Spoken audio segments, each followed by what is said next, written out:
Olá a todos. Nesse vídeo vamos resolver um exercício de fundamentos de eletrostática.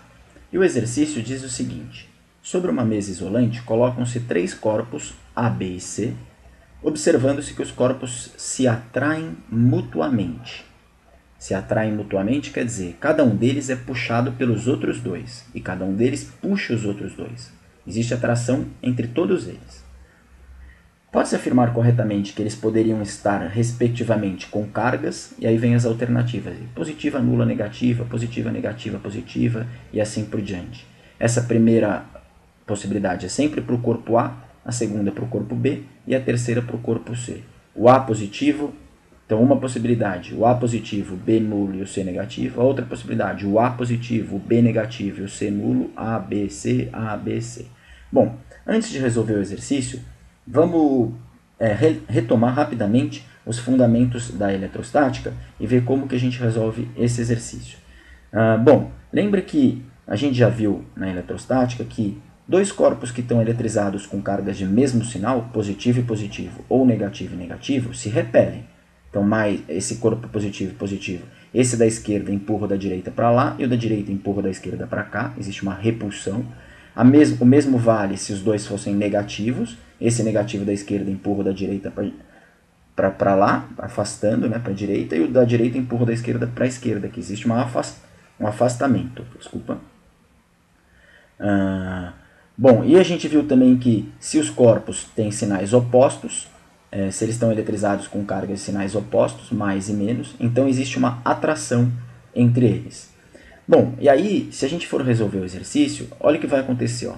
Vamos ver, eu vou pular a alternativa A e vou para a alternativa B. Por exemplo, a alternativa B, depois vocês vão entender por que eu pulei a A. A alternativa B, ela diz que o A poderia ser positivo, o A positivo, o B negativo, e o C positivo, Bom, de cara a gente já vê que isso não é verdade. Por quê? Porque se esse fosse o caso, o A e o C iam se repelir, ó, porque o A é positivo e o C é positivo. Positivo e positivo se repelem. E ele está dizendo que existe uma atração mútua, ou seja, todo mundo atrai e é atraído por todos os outros. Não pode ter repulsão, é um caso que não pode ter repulsão. Portanto, essa alternativa B está automaticamente excluída. Assim como está excluída a alternativa... Então, por que a alternativa B está excluída? Porque tem positiva com positiva. Mas a mesma coisa acontece com a C, porque a C tem negativa com negativa. Ou a D, que tem negativa com negativa também. Ó. Qualquer alternativa que traga para os corpos duas cargas de mesmo sinal está excluída, porque cargas de mesmo sinal se repelem.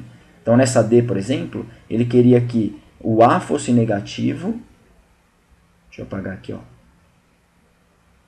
Nessa D, ele queria que o A fosse negativo, o B positivo e o C negativo. Bom, nesse caso, o A e o B até iam se atrair. O B e o C também iriam se atrair. Mas o A e o C não, porque negativo com negativo se repele. Portanto, a única alternativa que sobra é a A. E a A é a alternativa correta. Por isso que eu tinha pulado ela. Mas você vai falar, professor, mas espera um pouco. Como é que pode os três se atraírem se o corpo B teria carga nula? Como isso é possível? Bom, então vamos colocar essa alternativa aqui, para mostrar que essa é a certa. Qual que é a certa, então? O A positivo, o B nulo, então não coloco carga nenhuma, e o C negativo. Nesse caso, para muitos alunos é óbvio que o A ia atrair o C e o C ia atrair o A. Né? O A ia puxar o C para cá e o C ia puxar o A para cá, porque é negativo com positivo.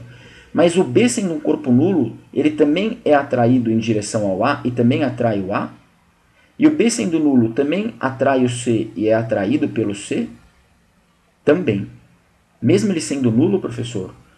Sim, mesmo ele sendo nulo. E como explicar isso? Como é que explicar que um corpo positivo pode atrair um nulo e um negativo pode atrair um nulo também? Bom, essa atração é chamada atração por indução. E é o que eu vou explicar nesse esqueminha que eu trouxe aqui. Quando eu aproximo um corpo positivo, igual está aqui, ó, um corpo eletrizado positivamente, para um corpo neutro, e esse daqui está neutro, repara, ele tem a mesma quantidade de cargas positivas e negativas, ó. Mais menos, mais menos, mais menos, mais menos, mais menos, tudo mais menos. Ele está neutro, portanto. Quando eu aproximo um corpo eletrizado, por exemplo, positivamente, mas não precisa ser, poderia até ser negativamente. Quando eu aproximo um corpo eletrizado positivamente de um corpo neutro, eu polarizo cada um desses átomos aqui desse corpo. Esse mais menos está representando um átomo. Lembra, um átomo tem um núcleo positivo e a eletrosfera negativa. No núcleo tem prótons positivos e nêutrons, que são neutros, né? E tem os elétrons negativos orbitando ao redor, no modelo clássico do átomo. Eu estou representando, estou simplificando esse modelo, dizendo que cada átomo tem carga positiva e negativa. Só que quando eu aproximo um corpo eletrizado positivamente desse corpo que é constituído de átomos e que cada átomo tem carga positiva e negativa, acontece isso daqui, ó. Cada um desses átomos fica polarizado. Polarizado da seguinte maneira, ó. Os elétrons, ao invés dos elétrons pegar antes desse corpo positivo chegar aqui, ó, antes dele chegar perto, esse elétron aqui, ele tinha uma órbita aproximadamente simétrica em relação ao centro positivo. Quando eu aproximo esse corpo eletrizado positivamente, esse elétron é puxado. Esse elétron aqui tem carga negativa. E pelo fato dele ter carga negativa, ele é atraído pela carga positiva.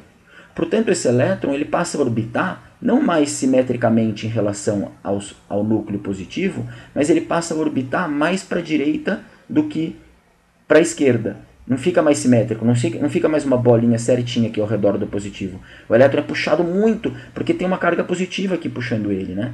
Eu deveria até ter colocado aqui essa positiva, rapidamente, deixa eu colocar aqui, ó. Rapidinho. Colocar ela aqui. Ficar mais claro. Essa positiva aqui vai fazer o quê? Ela vai fazer com que esse elétron seja puxado e tenda a ir para cá. Portanto, o elétron vai ficar orbitando, querendo o tempo inteiro escapar do átomo. É óbvio que se esse corpo aqui da esquerda fosse um condutor, aí seria pior ainda a situação, né? Pior no sentido, aí ele teria elétrons livres, os elétrons livres iam migrar tudo, alguns elétrons livres iam começar a migrar tudo e se encostar aqui nessa região da direita. Mas mesmo se ele for isolante, apesar do no isolante o elétron não estar livre para se mexer, o átomo fica polarizado, porque como esse elétron que está orbitando é puxado pela carga positiva, ele sente essa atração e o átomo fica polarizado, o elétron é parcialmente deslocado aqui para a direita. E daí, professor? E daí? O que isso implica? Isso implica nisso daqui, ó. Cada um dos átomos fica polarizado. Fica esse mais menos aqui, ó. O menos mais para a direita, porque é puxado pelo positivo. Esse mais menos aqui também, ó. E esse mais menos aqui também, ó.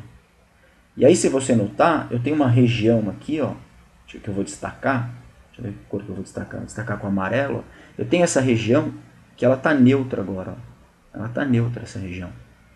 Por que ela está neutra? Porque, ó, nota o seguinte, ó, conta comigo, ó, menos, mais, está neutra. Menos, mais, está neutra. E está neutra quer dizer, vai sobrar um monte de cargas positivas do lado esquerdo e um monte de cargas negativas do lado direito. Ou seja, esse isolante, esse corpo isolante, ele vai ficar polarizado. Houve uma polarização, uma separação de cargas. Ficam as cargas positivas do lado esquerdo e as cargas negativas do lado direito. Mas e daí, professor? No que isso implica? Isso implica no seguinte, ó, agora essas cargas negativas, repara, muito importante, antes da gente continuar, repara que esse corpo continua neutro. Para cada carga positiva tem uma negativa que se cancela. Ele continua neutro. Bom, mas apesar dele continuar neutro, essas cargas negativas vão se sentir atraídas pelo corpo positivo que está aqui do lado. E essas cargas positivas aqui vão se sentir repelidas pelo corpo que está lá, né? Isso a gente já viu. Essa carga positiva empurra, afasta as positivas, quer ficar afastando as positivas, é uma repulsão, e esse corpo eletrizado positivamente, essa carga positiva, fica puxando as negativas para cá. Bom, professor, então ele não vai ser nem puxado e nem repelido, ele vai ficar em equilíbrio, vai ter um cancelamento aqui de forças. Não, isso não é verdade. Por que isso não é verdade? Porque essas cargas negativas, elas estão mais próximas da positiva do que as positivas estão das positivas. Portanto, essa força de atração aqui é maior do que essa força de repulsão aqui. Porque essas cargas positivas estão muito longe da positiva, então essas forças são pequenininhas. Ao passo que essas negativas estão muito próximas da positiva, então tem uma força grande. Portanto, esse corpo como um todo, ele vai ser mais puxado do que repelido. Ele vai ser mais puxado em direção ao positivo do que repelido, ainda estando neutro, ainda que ele esteja neutro. Repara, ele continua neutro, mas ele vai ser atraído em direção ao positivo. Uma atração pelo processo da indução. E o que é a indução? É a separação de cargas, que num isolante se dá pela polarização individual dos átomos. Então, quando esse corpo eletrizado positivamente polarizou os átomos desse isolante, fez com que esse isolante como um todo ficasse polarizado. E essa polarização fez com que ele fosse puxado em direção ao corpo indutor, aquele que induziu a separação de cargas. Resumindo, toda vez que um corpo carregado positivamente chega perto de um corpo neutro, esses dois corpos vão se atrair por indução. E eu convido vocês, desafio a vocês a fazer o raciocínio se esse corpo, ao invés de positivo, fosse negativo. Vocês iriam notar que mesmo nesse caso, mesmo se esse daqui fosse negativo, o que existiria também seria uma atração por indução. O que eu estou querendo dizer é que, tudo bem, vamos voltar aqui, corpos positivos e positivos se repelem, corpos negativos e negativos se repelem, e corpos de sinais contrários se atraem. Mas essa não é a única possibilidade para a atração. A atração também se dá entre um corpo positivo e um neutro, também existe atração. Se for um corpo neutro, e se for um corpo positivo, tem atração. E se tiver um corpo negativo e um corpo neutro, também existe atração. Só que daí por um processo que chama indução. Portanto, esse A consegue puxar o corpo B? Sim, por indução. E esse corpo C consegue puxar o corpo B? Sim, por indução. Portanto, isso é possível sim.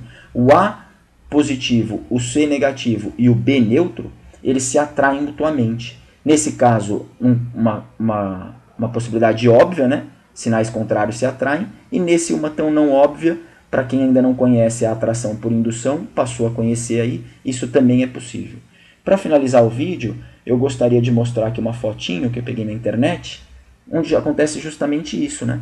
Repara, um filete de água. Isso aqui é um filete de água. Acompanha aqui com a minha mãozinha. Isso aqui é um filete de água. Esse filete de água está neutro, ele não está eletrizado. E esse bastão aqui, a pessoa eletrizou. Nem sei se está eletrizado com carga positiva ou negativa, não importa. O que importa é o filete de água está sendo puxado pelo bastão. Ó. O filete de água está sendo puxado pelo bastão. E tá, ao invés, se esse bastão não tivesse próximo, o filete ia cair na vertical aqui. Ó. Aí quando você aproxima um bastão eletrizado, ele puxa a água, mesmo a água estando neutra. A água está neutra, ela não está eletrizada. E ainda assim ela é atraída pelo bastão. Bom, é isso, espero ter sido útil aí e até um próximo vídeo. Muito obrigado.